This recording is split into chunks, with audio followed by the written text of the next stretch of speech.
Mike, tu ne vas pas conduire la BMW que j'ai achetée pour fêter ta promotion? M'a demandé ma femme Amanda, en tenant les clés rutilantes avec ce sourire qui n'atteignait pas ses yeux. Je me tenais dans le garage de notre maison à Portland, dans l'Oregon, en regardant la BMW série 3 noire, impeccable, garée à côté de ma Honda Civic de 2008. La nouvelle voiture brillait sous la lumière fluorescente, ses lignes élégantes contrastant brutalement avec la sensation glaciale qui me parcourait l'échine. Sa question résonnait dans ma tête, mêlée à la voix de mon grand-père décédé d'un cancer 4 ans plus tôt. « Ne monte pas dans la voiture qu'elle t'a donnée », m'avait-il dit dans mon rêve de la nuit dernière, sa voix aussi claire que lorsqu'il était en vie. « Mike, tu m'entends? Ne monte pas dans cette voiture. » Je m'appelle Mike Davison et, à 42 ans, je n'aurais jamais imaginé que je me demanderais si ma propre femme essayait de me tuer. Mais après 16 ans de mariage et une série d'accidents étranges qui semblaient toujours se produire quand Amanda était dans les parages, j'ai appris à me fier à mon instinct. Et maintenant, en regardant cette voiture trop parfaite, mon instinct me criait « danger ». « C'est un cadeau incroyable, mon amour », répondis-je en forçant un sourire tout en analysant chaque détail de son expression. « Mais tu sais que j'ai cette réunion importante aujourd'hui. Je ferais mieux de prendre la Honda. Je ne veux pas risquer de rayer la nouvelle BMW dans le trafic du centre-ville. » Le flash d'irritation qui a traversé le visage d'Amanda a été rapide, mais je l'ai remarqué. Pendant une fraction de seconde, le masque de l'épouse aimante a glissé, révélant quelque chose de plus froid en dessous. « Mike, c'est ridicule », a-t-elle insisté en faisant un pas vers moi. J'ai travaillé si dur pour gagner l'argent nécessaire à l'achat de cette voiture. Tu sais combien il a été difficile d'économiser avec mon salaire d'infirmière. Je veux que tu en profites. Économiser. Ce mot semblait étrange dans sa bouche. Amanda avait toujours été prudente avec l'argent, mais 60 000 $ pour une BMW n'était pas exactement le genre d'économie qu'une infirmière pouvait faire, même en 3 ans de planification comme elle l'avait expliqué. Je pris les clés de la Honda sur le crochet à côté de la porte. Demain, chérie.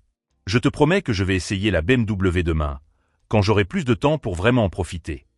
Elle est restée dans le garage, les clés de la BMW à la main, pendant que je reculais avec la Honda. Dans le rétroviseur, j'ai vu sa silhouette immobile et une certitude glaciale s'est installée dans ma poitrine. Mon grand-père avait essayé de me sauver. Sur le chemin du bureau, mon esprit est revenu sur les derniers mois. L'insistance d'Amanda pour que je renouvelle mon assurance vie. Les questions étranges sur mes horaires de travail. La façon dont elle me suggérait toujours d'essayer des aliments ou des boissons qui me rendaient ensuite malade.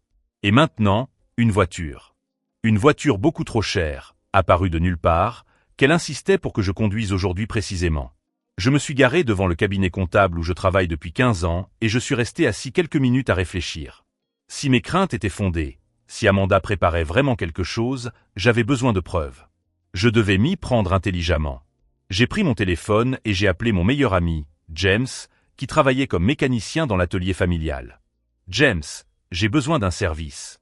Tu peux jeter un œil à la BMW qu'Amanda a achetée? Je veux m'assurer que tout va bien avec la voiture avant de la conduire. Bien sûr, Mike. Tout va bien? Tu sembles tendu. J'ai juste besoin d'être tranquille, ai-je répondu, ne voulant pas entrer dans les détails au téléphone. Ça peut être aujourd'hui. Pas de problème. Apporte-la à l'heure du déjeuner. J'ai raccroché et pris une grande inspiration.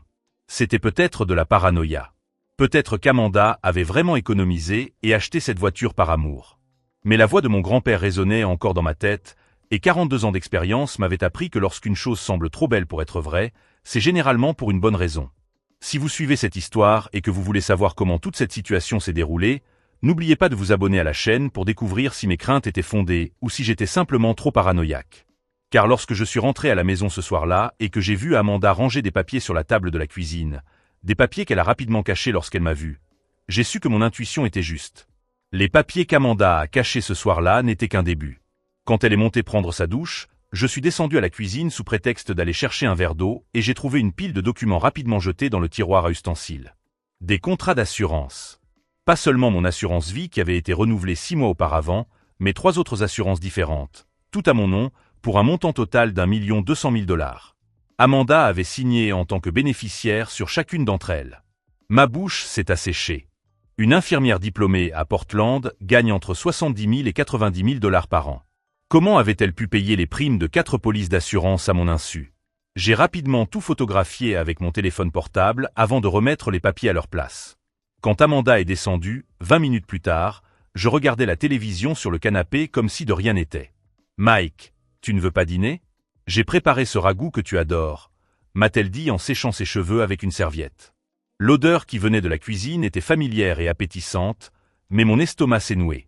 Combien de fois ces derniers mois avais-je mangé quelque chose préparé par Amanda et passé toute la nuit à avoir la nausée?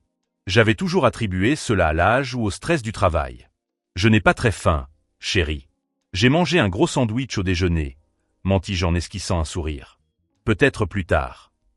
Le flash d'irritation qui traversa son visage était plus évident cette fois-ci. Elle essaya de le dissimuler, mais ne parvint pas à le cacher complètement.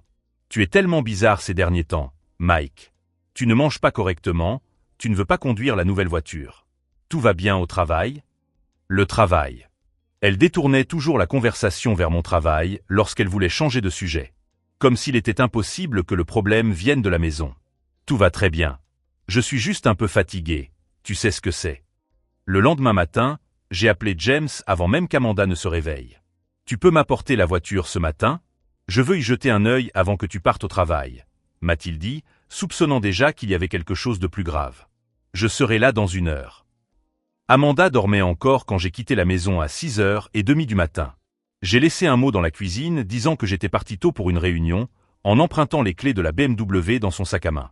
Conduire cette voiture jusqu'à l'atelier de James a été l'une des expériences les plus stressantes de ma vie. À chaque feu rouge, chaque virage, chaque freinage, je me demandais si ce serait la dernière chose que je ferais.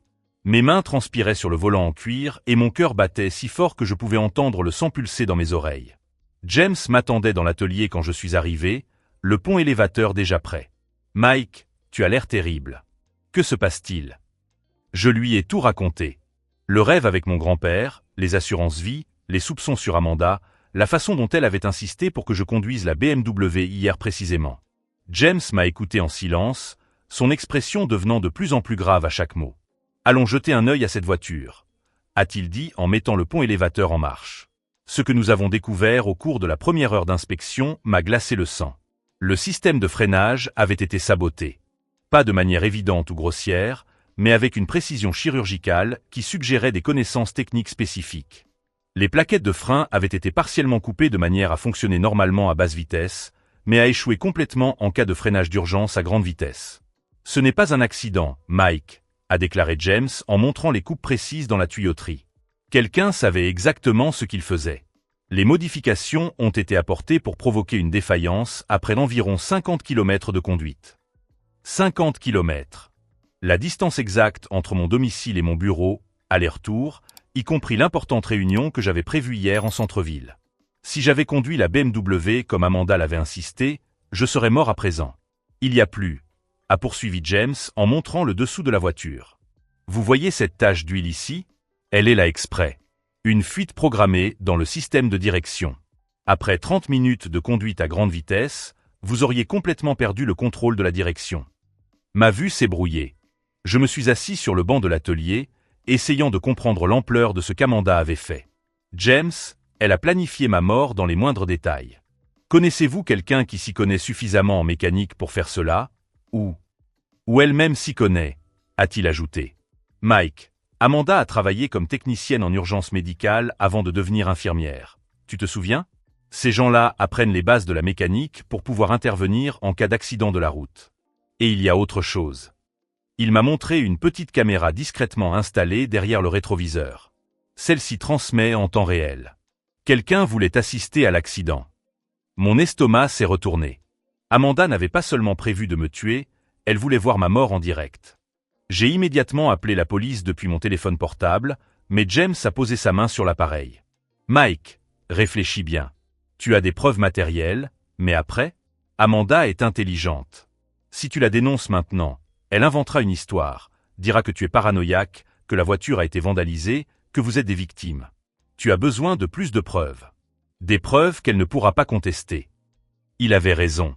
Amanda était manipulatrice et convaincante. À l'hôpital, tout le monde l'adorait. Si je me présentais à la police avec seulement une voiture sabotée, sans pouvoir prouver que c'était elle, je risquais de passer pour un mari paranoïaque essayant d'accuser sa femme innocente. Que suggères-tu? Réparons la voiture, remettons-la exactement comme elle était, mais installons nos propres caméras. Si elle l'a fait une fois, elle recommencera. Et la prochaine fois, nous serons prêts. J'ai passé les 3 heures suivantes dans l'atelier à regarder James documenter minutieusement chaque sabotage avant de tout réparer. Il a installé 5 microcaméras discrètes dans la voiture et un système d'enregistrement qui s'activerait chaque fois que la BMW serait mise en marche. Maintenant, tu rentres chez toi, tu fais comme si de rien n'était et tu attends qu'elle se mette elle-même dans le pétrin, m'a dit James en me rendant les clés. Le retour à la maison a été encore plus tendu que l'aller. Cette fois, je savais que la voiture était sûre, mais je savais aussi avec certitude que ma femme depuis 16 ans avait tenté de m'assassiner. Amanda était dans la cuisine quand je suis arrivé, en train de préparer le déjeuner. Elle s'est retournée quand elle m'a entendu entrer, et pour la première fois depuis des années, je l'ai vraiment vue. Ses cheveux blonds parfaitement coiffés, son sourire chaleureux qui n'atteignait pas ses yeux, son attitude détendue de quelqu'un qui n'avait aucun poids sur la conscience. « Comment s'est passée la réunion ?» m'a-t-elle demandé en m'embrassant sur la joue comme elle le faisait tous les matins depuis 16 ans. « Très productive », ai-je répondu, en observant son visage à la recherche d'un signe de nervosité ou de suspicion. Rien. Amanda était complètement calme, comme quelqu'un qui n'avait pas découvert que son plan d'assassinat avait échoué. « Mike, as-tu conduit la BMW aujourd'hui ?» La question m'a frappé comme un coup de poing dans l'estomac. Elle savait. D'une manière ou d'une autre, elle savait que j'avais pris la voiture. Oui, je l'ai conduite. Elle a parfaitement fonctionné. Merci encore pour ce cadeau incroyable. Elle a souri, mais cette fois, j'ai pu voir la froideur derrière son expression. Je suis heureuse que tu l'aies appréciée. Je suis sûr que tu vivras de nombreuses aventures avec cette voiture. Des aventures. Le choix de ce mot m'a donné des frissons. Cet après-midi-là, pendant qu'Amanda était au travail, j'ai passé en revue toute notre vie à la recherche de signes que j'avais ignorés. Les notes dans son agenda sur mes horaires. Les coups de téléphone chuchotés qui s'arrêtaient quand j'entrais dans la pièce. Son insistance pour que je renouvelle toutes les assurances l'année dernière. Et j'ai trouvé quelque chose qui a tout expliqué. Caché au fond de son armoire, dans une vieille boîte à chaussures, j'ai découvert des lettres d'amour. Pas pour moi.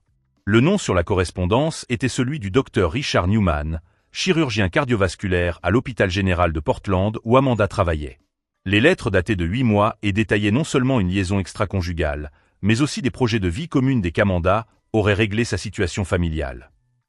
La lettre la plus récente, datée de 3 semaines auparavant, contenait la phrase qui confirmait mes pires craintes. « J'ai hâte que nous commencions notre vie ensemble, Amanda.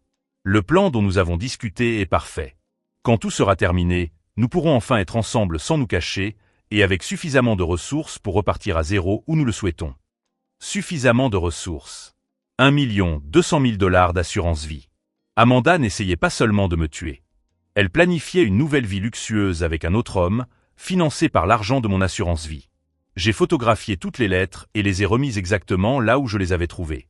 Quand Amanda est rentrée du travail ce soir-là, j'étais allongé sur le canapé, en train de regarder la télévision, apparemment détendu. « Comment s'est passée ta journée, chérie ?» Comme d'habitude, très chargée. Le docteur Newman a eu une opération compliquée aujourd'hui. Nous sommes restés à l'hôpital jusqu'à presque maintenant. Le docteur Newman. Elle a mentionné son nom naturellement, sans hésitation, comme s'il n'était rien de plus qu'un collègue. Ce docteur Newman semble être un bon professionnel. Tu parles beaucoup de lui. C'est l'un des meilleurs chirurgiens de la ville. Et oui, nous travaillons très bien ensemble. Ensemble. Le mot sortait de sa bouche avec un naturel qui me dégoûtait. Cette nuit-là, allongé à côté de la femme qui avait tenté de me tuer quelques heures plus tôt, j'ai commencé à élaborer mon propre plan. James avait raison, j'avais besoin de plus de preuves. Mais j'avais aussi besoin d'autre chose. J'avais besoin d'une vengeance à la hauteur de la trahison. Et tandis qu'Amanda dormait paisiblement à mes côtés, rêvant probablement du docteur Newman et des milliers de dollars qu'elle allait bientôt recevoir, je suis resté éveillé toute la nuit à planifier comment détruire complètement sa vie. Car s'il y avait une chose que 16 ans de comptabilité m'avaient apprise, c'était comment tracer l'argent, enquêter sur les fraudes et monter des dossiers solides. Amanda avait complètement sous-estimé à qui elle avait affaire. Et ce serait la dernière fois qu'elle commettrait cette erreur. Le lendemain matin, Amanda était étrangement enthousiaste pendant le petit déjeuner. Elle fredonnait en préparant des pancakes, ce qu'elle n'avait pas fait depuis des années, et son comportement joyeux m'a rendu encore plus vigilant. « Mike, je me suis souvenu que nous devons renouveler l'assurance de la maison ce mois-ci, » a-t-elle dit avec désinvolture en servant les pancakes dans mon assiette. Au fait, le docteur Newman m'a dit qu'il connaissait un excellent courtier qui proposait des tarifs très intéressants. Que diriez-vous de lui parler? Encore le docteur Newman. Elle n'arrêtait pas de mentionner son nom, comme si elle testait ma réaction. Bien sûr, nous pouvons voir cela plus tard. répondis-je en coupant les pancakes. L'odeur sucrée du sirop d'érable ne pouvait masquer l'amertume que je ressentais en réalisant qu'elle continuait à planifier ma mort même après l'échec avec la voiture. En fait, a-t-elle poursuivi, il a suggéré qu'il serait intéressant d'augmenter la couverture de la police d'assurance habitation. On ne sait jamais quand un incendie ou une fuite de gaz peut se produire, n'est-ce pas? Incendie. Fuite de gaz. Mon estomac se noie. Amanda me donnait littéralement des indices sur sa prochaine tentative d'assassinat. C'est une bonne idée, parvins-je à dire en gardant une voix stable. La sécurité avant tout. Elle sourit, ce sourire qui me donnait désormais des frissons, et m'embrassa sur le front avant de partir travailler. Dès que j'ai entendu sa voiture quitter le garage, j'ai appelé James.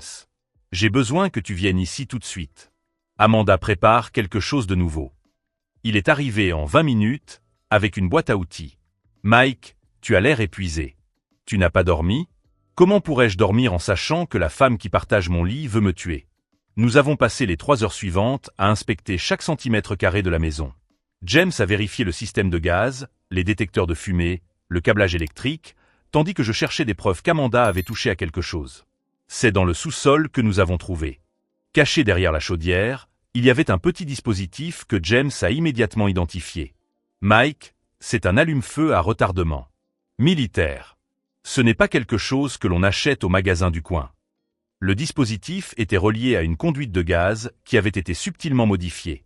La bombe était programmée pour laisser s'échapper lentement du gaz pendant la nuit et créer une étincelle au bout de 8 heures. Si tu avais dormi chez toi la nuit où elle l'aurait activée, expliqua James, tu aurais été retrouvé mort d'une fuite de gaz accidentelle. Asphyxié pendant ton sommeil. Ça arrive tout le temps. Nous avons tout photographié avant que James ne désactive soigneusement le dispositif. Mon esprit tournait à toute vitesse, essayant d'assimiler le fait qu'Amanda avait non seulement prévu de me tuer, mais qu'elle avait également accès à du matériel militaire pour le faire. James, elle doit être aidée par quelqu'un. Les infirmières ne connaissent pas les explosifs militaires. Ou alors le docteur Newman n'est pas seulement chirurgien cardiaque, répondit-il. Mike, tu dois aller voir la police immédiatement. Cela dépasse les limites. Pas encore. Si j'y vais maintenant, elle pourra prétendre que quelqu'un s'est introduit dans la maison, que nous sommes persécutés. Je dois la prendre en flagrant délit. Cet après-midi-là, j'ai pris une décision qui allait tout changer. J'ai appelé mon avocat, Robert Chen, et j'ai pris rendez-vous de toute urgence. Bob, j'ai besoin de ton aide pour une affaire délicate. Et nous devrons peut-être faire appel à la police. Robert était mon avocat depuis 10 ans, depuis que j'avais créé mon propre cabinet comptable. Il connaissait ma réputation d'homme méticuleux et honnête. Lors de la réunion, je lui ai montré toutes les preuves. Les photos de la voiture sabotée, les polices d'assurance frauduleuses, les lettres d'amour avec le docteur Newman, les images du dispositif incendiaire. Mike, c'est une tentative de meurtre. Plusieurs tentatives. Pourquoi n'êtes-vous pas allé voir la police immédiatement? Parce que je veux m'assurer qu'elle paie pour tout, Bob. Si je la dénonce maintenant, elle pourrait obtenir un accord, invoquer la coercition émotionnelle, je ne sais pas. Je veux qu'il lui soit impossible de s'en sortir. Robert a ajusté ses lunettes, étudiant les documents. Que veux-tu faire? Je veux que tu prépares une plainte complète, mais je veux aussi créer une situation où elle s'incrimine définitivement. Avec des enregistrements, des témoins, tout. Mike, c'est dangereux. Si elle est prête à te tuer. Elle a déjà essayé 3 fois, à ma connaissance. Combien d'autres tentatives y a-t-il eu que je n'ai pas remarqué? Bob, elle m'a empoisonné pendant des mois avec de la nourriture. Elle a saboté ma voiture. Elle a installé une bombe dans ma maison. Je ne peux pas simplement m'enfuir et espérer qu'elle abandonne. Ce soir-là, quand Amanda est rentrée du travail, je regardais la télévision comme si de rien n'était. Comment s'est passée ta journée, chérie? Chargée. Le docteur Newman a eu une opération d'urgence qui a duré 6 heures. Nous sommes restés tard pour organiser les instruments spéciaux qu'il a rapportés de l'armée. Des instruments spéciaux de l'armée. Elle était pratiquement en train d'avouer. Il a été militaire? Oui, avant de faire médecine. Il a servi en Afghanistan comme médecin de campagne. Il y a appris quelques techniques intéressantes. Amanda s'assit à côté de moi sur le canapé, posant sa tête sur mon épaule comme elle le faisait quand nous étions ensemble. Mike, tu sembles tellement tendu ces derniers temps. On devrait peut-être faire ce voyage qu'on a toujours prévu. Que dirais-tu d'un week-end à la montagne? Dans ce chalet isolé qu'on a vu sur le site web? Un chalet isolé. Loin des témoins, loin de toute aide. Ça me semble parfait, répondis-je en passant ma main dans ses cheveux. Quand avais-tu prévu ça? Ce week-end. J'ai vérifié ton agenda, tu n'as aucun engagement. Elle avait vérifié mon agenda sans me demander. Une preuve supplémentaire qu'elle avait quelque chose de précis en tête. Parfait. J'ai hâte de me détendre avec toi. Cette nuit-là, pendant qu'Amanda dormait profondément à mes côtés, j'ai envoyé une série de messages à James et Robert. Elle veut m'emmener dans une cabane isolée ce week-end. C'est maintenant ou jamais. Nous avons passé les 2 jours suivants à élaborer le plan le plus méticuleux de notre vie. Robert a contacté un détective privé, ancien agent du FBI, nommé Steve Martinez. James a organisé du matériel d'enregistrement de pointe. J'ai commencé à documenter chaque interaction avec Amanda. Le mercredi, le docteur Richard Newman s'est présenté chez moi. C'était la première fois que je le voyais en personne, et j'ai été choqué. Ce n'était pas l'homme d'âge mûr que j'imaginais, mais un quadragénaire séduisant, en excellente forme physique, avec le genre de présence qui attire immédiatement l'attention. « Mike », a dit Amanda, « voici le docteur Newman dont je te parle tout le temps. Il passait dans le quartier et j'ai pensé que vous devriez faire connaissance. » Le docteur Newman m'a serré la main avec une force excessive, ses yeux m'évaluant comme un prédateur étudie sa proie. « Enchanté, Mike. Amanda parle beaucoup de vous. Quel homme chanceux. » L'ironie dans sa voix était presque palpable. « Tout le plaisir est pour moi, docteur. Merci d'avoir si bien pris soin de ma femme à l'hôpital. C'est mon devoir de prendre soin de toutes les personnes importantes dans la vie d'Amanda. » Ils échangèrent un regard qui confirma toutes mes pires craintes. Ce n'était pas seulement une liaison extra-conjugale. Ils étaient complètement amoureux et considéraient notre conversation comme une sorte de jeu cruel. « Mike, » continua le docteur Newman, « Amanda m'a dit que vous alliez passer un week-end romantique à la montagne. Quelle merveilleuse idée. J'espère que ce sera inoubliable. » Quand il est parti, Amanda rayonnait littéralement d'excitation. N'est-il pas incroyable? Si intelligent, si expérimenté. Il a l'air intéressant. Ai-je réussi à répondre? Ce soir-là, j'ai finalisé tous les détails avec mon équipe. Steve Martinez suivrait notre voiture à distance. James a installé des traceurs GPS discrets dans mon téléphone portable et mon portefeuille. Robert avait tous les documents prêts à être remis à la police dès que nous aurions les preuves définitives. « Mike », m'a dit Steve lors de notre dernière réunion, « tu es sûr de vouloir faire ça? Je peux simplement l'arrêter maintenant avec ce que nous avons. » Ce n'est pas suffisant. Elle peut prétendre que quelqu'un d'autre a placé ces dispositifs, que les lettres sont fausses, qu'elle est victime d'un coup monté. J'ai besoin qu'elle avoue, qu'elle planifie mon meurtre devant des témoins. Et si quelque chose tourne mal? J'ai regardé par la fenêtre du bureau de Robert, observant les gens normaux vivre leur vie normale, sans savoir que des épouses peuvent se transformer en meurtrières. Steve, si je ne le fais pas maintenant, Amanda continuera d'essayer de me tuer jusqu'à ce qu'elle y parvienne. Et ensuite, elle fera la même chose au prochain homme qui découvrira sa vraie nature. Le vendredi matin, Amanda était en train de préparer nos affaires pour le voyage quand j'ai trouvé une seringue au fond de son sac. Une seringue remplie d'un liquide transparent. Je l'ai rapidement photographiée et remise à sa place. Mon cœur battait si fort que j'étais sûr qu'elle pouvait l'entendre depuis la chambre d'Accent grave côté. Le week-end à la montagne serait notre dernière bataille. Et cette fois, j'étais prêt à gagner. La seringue que j'avais trouvée dans le sac d'Amanda avait tout changé. Il ne s'agissait plus seulement d'une question de survie, c'était désormais la guerre. J'ai appelé Steve Martinez à 5 heures du matin. « Mike, tu es sûr de ce que tu as vu? J'ai une photo. Un liquide transparent, une seringue hospitalière, cachée au fond de son sac entre des serviettes hygiéniques, là où elle savait que je ne chercherais jamais. Envoie-moi la photo. Je vais la faire analyser par mes contacts. » En attendant la réponse de Steve, j'ai commencé à élaborer le plan le plus méticuleux de ma vie.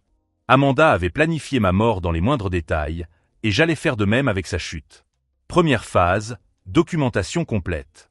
J'ai installé des applications d'enregistrement sur mon téléphone portable qui s'activaient automatiquement lorsqu'elles détectaient certains mots-clés tels que « cabane »,« week-end »,« Richard » ou « docteur ». Chaque conversation avec Amanda serait enregistrée. Deuxième phase, protection. Steve m'a remis un gilet pare-balles ultra fin que je pouvais porter sous ma chemise sans que personne ne s'en aperçoive. Il m'a également donné un dispositif de localisation qui envoyait ma position exacte à 3 téléphones différents toutes les 30 secondes. Troisième étape, contre-attaque. Robert préparait des documents pour transférer tous nos biens sur un compte fiduciaire auquel Amanda ne pourrait pas toucher. Si elle me tuait, elle ne toucherait pas un centime. Mike, m'a appelé Steve à 10 heures du matin, la voix tendue. L'analyse de la photo que tu as envoyée a montré que la seringue contient de la succinylcholine. C'est un relaxant musculaire utilisé en chirurgie. Qu'est-ce que cela signifie? Cela signifie que si elle t'injectait cela, tes muscles cesseraient de fonctionner, y compris ton diaphragme. Tu mourrais par asphyxie en 5 minutes, conscient tout le temps, mais incapable de bouger ou d'appeler à l'aide. Ma vision s'est assombrie. Amanda ne voulait pas seulement me tuer, elle voulait que je souffre. Steve, il y a plus. La succinylcholine se décompose rapidement dans le corps. Lors d'une autopsie, cela ressemblerait à une crise cardiaque naturelle. C'est le meurtre parfait. Parfait.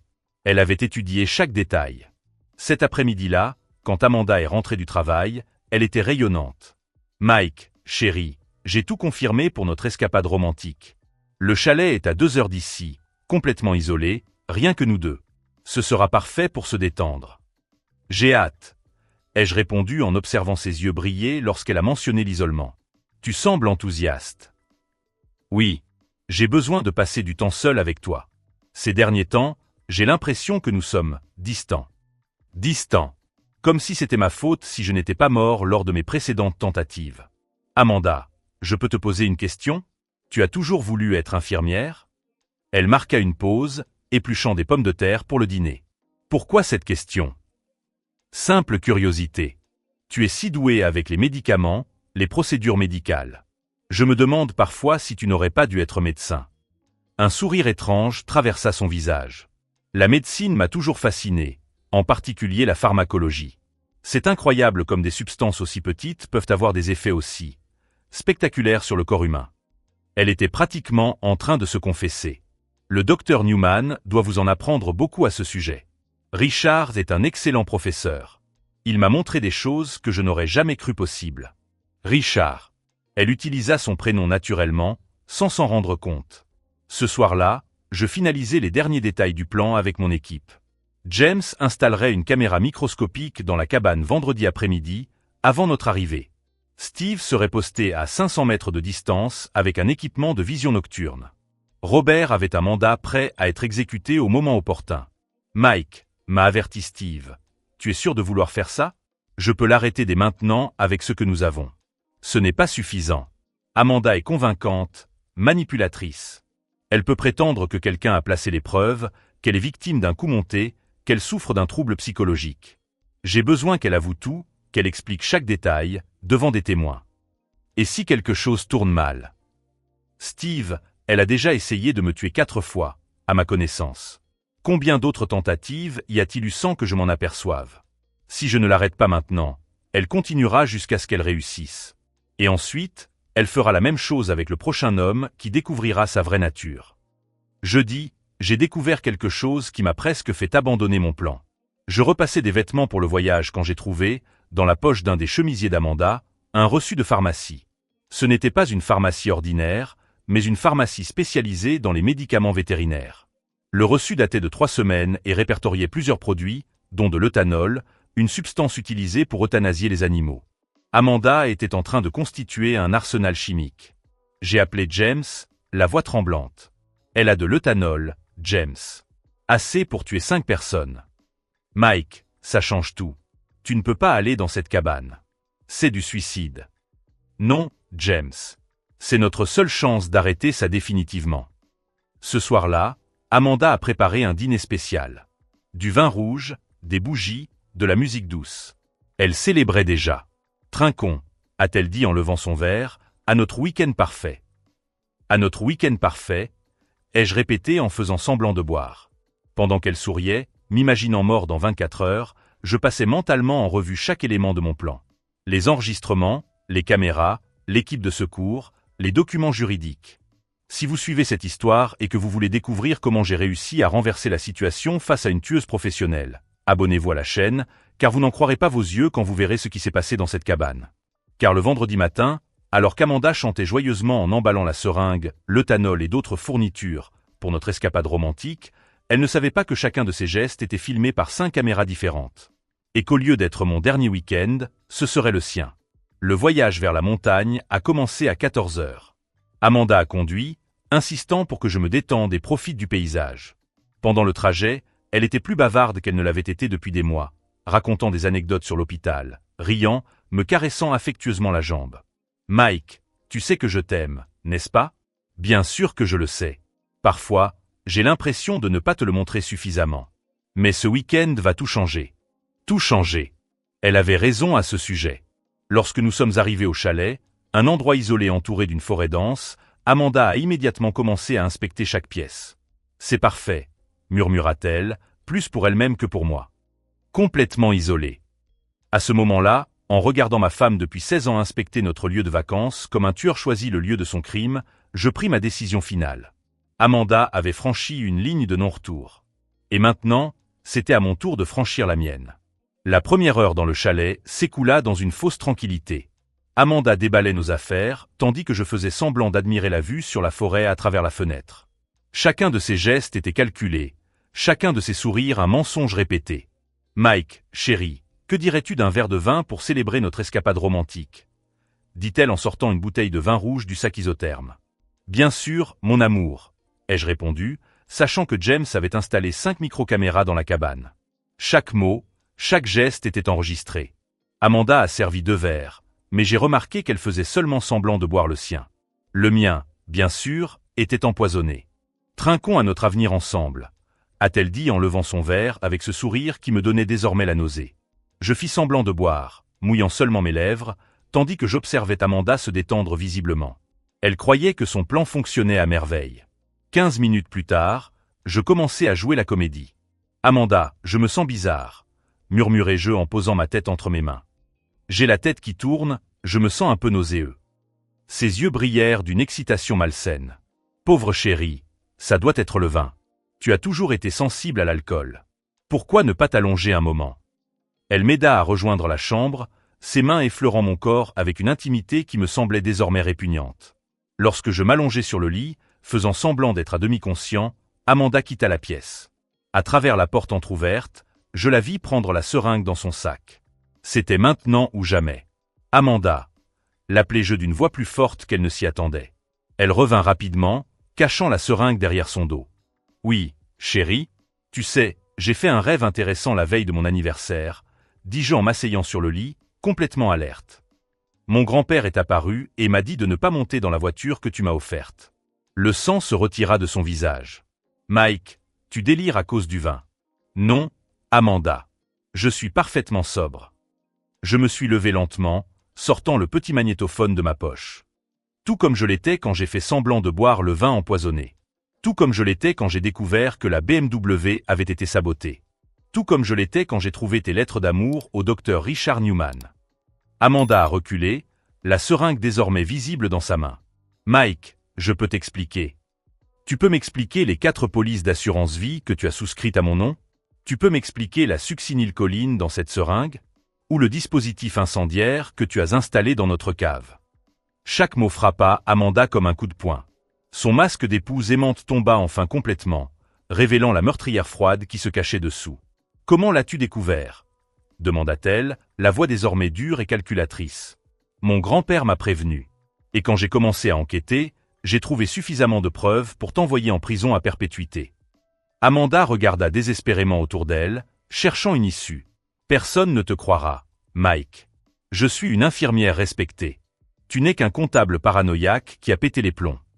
Comme les 3 détectives privés qui enregistrent notre conversation en ce moment même. Ou l'avocat qui a déjà remis toutes les preuves au FBI. Ou les 5 caméras que James a installées dans cette cabane. » Les yeux d'Amanda s'écarquillèrent, tandis qu'elle réalisait qu'elle était complètement piégée. « Vous mentez. » Je sortis mon téléphone de ma poche et composai un numéro. « Steve, elle a avoué.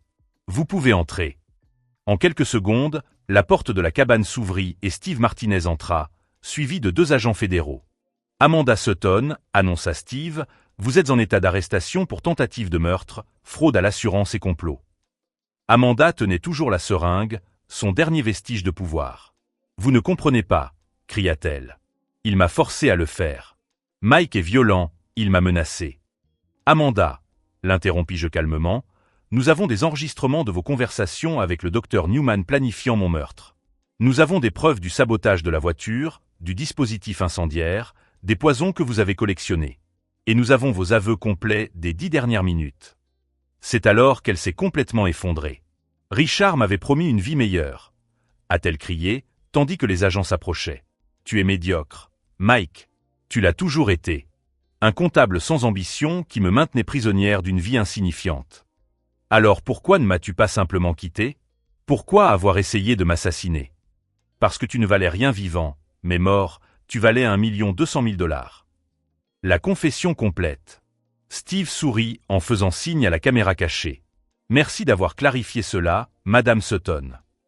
Lorsque les agents ont menotté Amanda, elle s'est tournée vers moi une dernière fois. Tu crois avoir gagné, Mike? Richard est toujours en liberté. Il trouvera un moyen de me faire sortir d'ici. En fait, intervint Steve, le docteur Richard Newman a été arrêté il y a 2 heures à Portland. Nous avons découvert qu'il avait utilisé sa position à l'hôpital pour se procurer les poisons et les explosifs. De plus, vous n'étiez pas la première. Il a fait la même chose à 3 autres femmes au cours des 5 dernières années. Le choc sur le visage d'Amanda était total. Son grand amour, son complice, ne s'était jamais soucié d'elle. Ce n'était qu'un autre prédateur qui l'utilisait à ses propres fins. Impossible, murmura-t-elle. Richard m'aime. Steve lui a montré une photo sur son téléphone. Le docteur Newman en train d'être arrêté, enlacé par une autre femme. Voici Jennifer Walsh, une infirmière de 23 ans. Sa nouvelle partenaire. Le docteur Newman prévoyait de lui faire exactement ce qu'il vous a fait. Amanda s'est complètement effondrée, emmenée par les agents tandis qu'elle criait de manière incohérente à propos de trahison et d'injustice. Lorsque le silence revint dans la cabane, Steve s'approcha de moi. « Mike, tu es sûr que ça va? Ce qui s'est passé ici n'était pas facile. » Je regardais par la fenêtre, observant la voiture de police s'éloigner avec Amanda sur la banquette arrière. « Steve, pour la première fois depuis des mois, je vais parfaitement bien. » James arriva 1 heure plus tard pour démonter le matériel d'enregistrement. « Mike, tu as été incroyable. Tu es resté calme tout le temps. » James, quand j'ai découvert que la femme que j'aimais voulait me tuer, j'avais 2 options, m'effondrer ou devenir plus fort. J'ai choisi de devenir plus fort. Ce soir-là, seul dans la cabane, j'ai appelé ma sœur Lucie à Seattle. « Mike, comment s'est passé ton week-end romantique? » « Lucie, j'ai une histoire à te raconter que tu ne vas pas croire. » En parlant à ma sœur, en lui expliquant tout ce qui s'était passé, j'ai réalisé quelque chose d'étonnant. Je ne ressentais aucune colère envers Amanda. Je ressentais de la pitié. Elle avait gâché 16 ans d'un mariage réel pour un fantasme avec un psychopathe qui ne la voyait que comme un outil. Le lendemain matin, en rentrant à Portland au volant de ma Honda Civic, j'ai eu une révélation qui allait changer ma vie à jamais. L'argent des assurances frauduleuses, qu'Amanda avait illégalement versé, serait restitué aux compagnies. Mais il y avait quelque chose qu'elle ignorait. Au cours de mon enquête, j'avais découvert que le docteur Newman n'était pas seulement un tueur en série. C'était aussi un voleur qui avait dérobé des millions de dollars en équipements médicaux et en dons hospitaliers. Et comme Amanda était sa complice officielle, elle serait tenue de rembourser chaque centime. Tout ce qu'elle possédait, notre maison, ses économies, même ses bijoux, serait confisqué pour dédommager les victimes de Newman. Amanda sortirait de prison, dans 20 ans, sans absolument rien. Mais le véritable rebondissement était encore à venir. Car lorsque je suis rentré chez moi et que j'ai trouvé une enveloppe dans le courrier, j'ai découvert quelque chose que même mon enquête la plus minutieuse n'avait pas révélé. Un secret sur Amanda qui expliquait tout et qui allait donner un sens complètement différent aux 16 dernières années de ma vie. Un secret si choquant que, même après tout ce qu'elle avait fait, il m'a laissé sans voix. L'enveloppe dans la boîte aux lettres a tout changé. Elle provenait d'un détective privé de Seattle et contenait des documents qui révélaient la vérité la plus choquante de toutes. Amanda Davison n'était pas son vrai nom. Elle s'appelait Amanda Foster et était recherchée par le FBI pour 3 meurtres de maris riches entre 2005 et 2010. Chaque décès avait été classé comme accident ou mort naturelle. Chacun avait été précédé par des polices d'assurance astronomiques. Je n'étais pas sa première victime. J'étais la 4e. Les 3 autres hommes, Robert Shen à Dallas, David Miller à Phoenix et Thomas Anderson à Denver, étaient tous morts exactement comme elle avait prévu ma mort. Empoisonnement déguisé en crise cardiaque. Amanda était une tueuse en série professionnelle. Pendant nos 16 années de mariage, j'avais vécu avec une prédatrice qui avait perfectionné l'art de tuer des maris pour de l'argent. La lettre expliquait qu'elle choisissait des hommes stables, financièrement à l'abri, sans famille proche, exactement mon profil. Le FBI avait perdu sa trace lorsqu'elle avait changé d'identité et était devenue Amanda Davison à Portland. 3 mois plus tard, au tribunal de Portland, j'ai assisté à la condamnation d'Amanda à la prison à vie sans possibilité de libération conditionnelle. Le docteur Newman a été condamné à 40 ans pour complot et meurtres multiples. Pendant la lecture du verdict, Amanda m'a regardé une dernière fois. « Tu devrais être mort », a-t-elle murmuré. « Mais je ne le suis pas », ai-je répondu calmement. « Et maintenant, tu ne tueras plus jamais personne. » La récompense versée par le FBI pour les 3 affaires classées, ajoutée à la confiscation des biens d'Amanda et de Newman, s'élevait à 2 800 000 $. J'ai utilisé cet argent pour créer la Fondation Davison, qui vient en aide aux hommes victimes de violences domestiques et de manipulations psychologiques. Des cas qui sont généralement ignorés ou ridiculisés. Aujourd'hui, 5 ans plus tard, je vis dans une maison simple dans l'Oregon. Je me réveille chaque matin en sachant que j'ai sauvé non seulement ma propre vie, mais potentiellement des dizaines d'autres. Mon grand-père avait raison dans ce rêve. Il ne s'agissait pas seulement de la voiture, mais aussi de faire confiance à son intuition, même lorsque cela semble impossible. Amanda a essayé de transformer notre maison en ma tombe. Au lieu de cela, elle a transformé ma vie en une cause plus grande. Si cette histoire de survie et de transformation vous a touché, abonnez-vous à la chaîne pour découvrir d'autres récits de personnes qui ont affronté l'impossible et ont vaincu. Parce que parfois, la plus grande vengeance est simplement de rester en vie et d'utiliser son expérience pour protéger les autres. La dernière fois que j'ai entendu parler d'Amanda, elle était en isolement après avoir tenté d'empoisonner une codétenue. Moi, je suis ici, à vous raconter mon histoire, à construire une vie qui honore non seulement ma survie, mais aussi la mémoire des 3 hommes qu'elle a tués avant moi. Ils n'avaient pas de grand-père pour les avertir dans leurs rêves. Mais ils avaient ma voix pour raconter leur vérité. Pero nada, qué locura, guacho. Así son. Así son. Está todo negro. Vamos a reaccionar al color negro. What the fuck. Momento emo. Sí, es verdad. Tendré que poner una canción adecuada. Me duele la garganta. O me duele mi corazón. Yeah. Perdón. Tengo mucho autismo, la verdad. Che, no anda. ¿Se ve algo? Hola. Chicos. Ah, no puse la categoría, así imbécil. Ahí está. ¿Ahora? No, tampoco. ¿Ahora? Sí, ahora sí. Así que nada.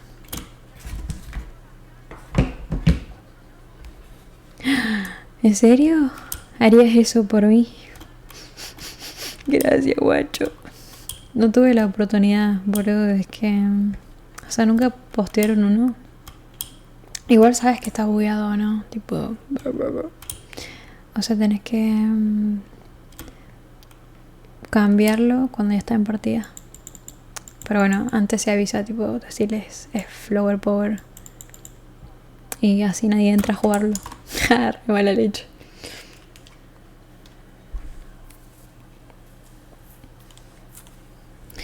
Pero bueno.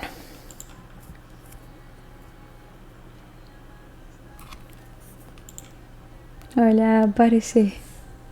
¿Qué onda? ¿Vos cómo estás? Espero que bien.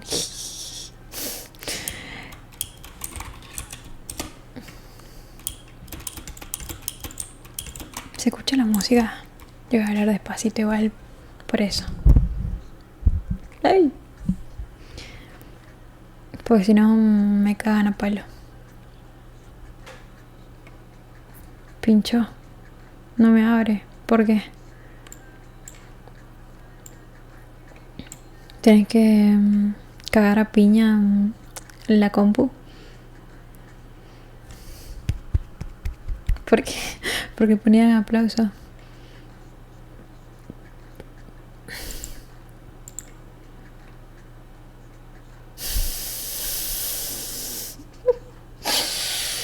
Qué leo. Se te apagó el brillo en los ojos, ¿viste?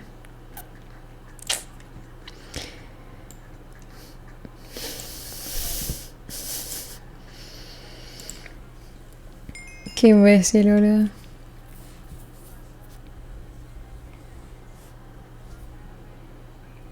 Ya no te creo. Es verdad, se confunde mucho de chat. A ver.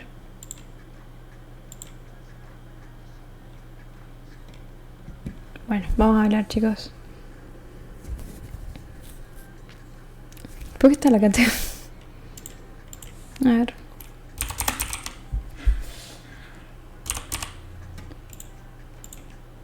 Bueno. Siempre llego tarde para jugar.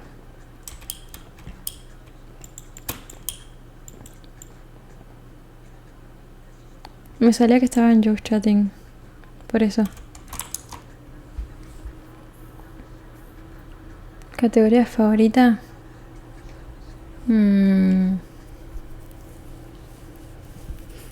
No sé. No miro streams. ¿Qué onda, Técnica? ¿Cómo estás?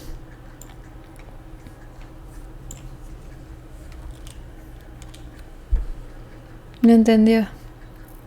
Gracias. What?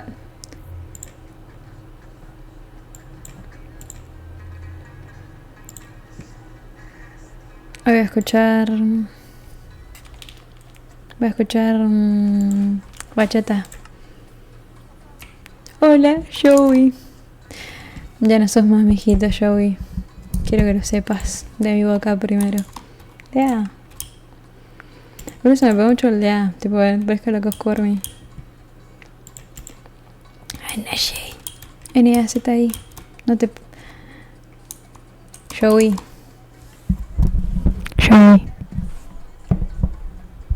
Literalmente te puse. No sé qué te puse, pero te comenté y no me respondiste, hijo de remil